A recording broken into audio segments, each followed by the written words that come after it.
मध्य प्रदेश में राज्यसभा का नामांकन रद्द हो जाने के बाद मीनाक्षी नटराजन इस वक्त इंडिया टीवी के साथ है।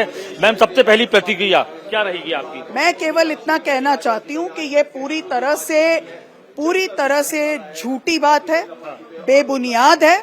जब उनको दिखा कि हमारा हाउस एक यूनाइटेड हाउस है, उसमें वो किसी प्रकार की सेंध नहीं कर पा रहे हैं, तब उन्होंने एक बहाना लिया, एक ऐसे मामले का जो कि अभी तो कॉग्निसेंस में भी नहीं पहुंचा है, उसको उन्होंने एक ऐसा प्रस्तुत करने की कोशिश की जैसा तो कोई बात को, जानकारी को छुपाया गया, जबकि अब तक तो मामले का कॉग्निसेंस भी नहीं लिया गया था।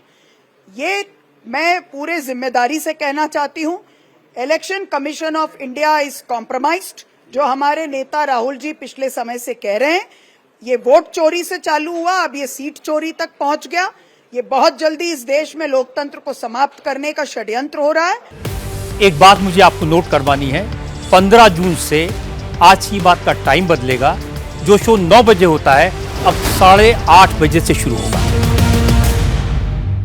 और ये जो इलेक्शन कमीशन ऑफ इंडिया है, ये सत्तारूढ़ दल भारतीय जनता पार्टी की फ्रंटल ऑर्गेनाइजेशन बनके, उनका मुखपत्र बनके काम कर रहे हैं। लेकिन बीजेपी का मैम ये कहना है कि आप सांसद भी नहीं है, फिर आपने ये कैसे गलती हुई कि आपने ये कोई गलती ही नहीं हुई ना, जब कोई प्रकरण ही नहीं है। But this is blatant lie, I want to say, क्योंकि कोई गलती तब मानेंगे ना जब आप पे कोई केस दर्ज हो और आपने उसको छुपाया हो।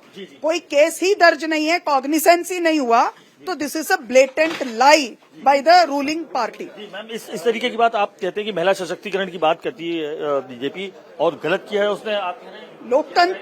लोकतंत्र को कुचलने की कोशिश है, उसको सबवर्ट करने की कोशिश है। मैम, अब किस तरीके से आवाज उठाई जाएगी? हम हर फोरम पर लड़ें।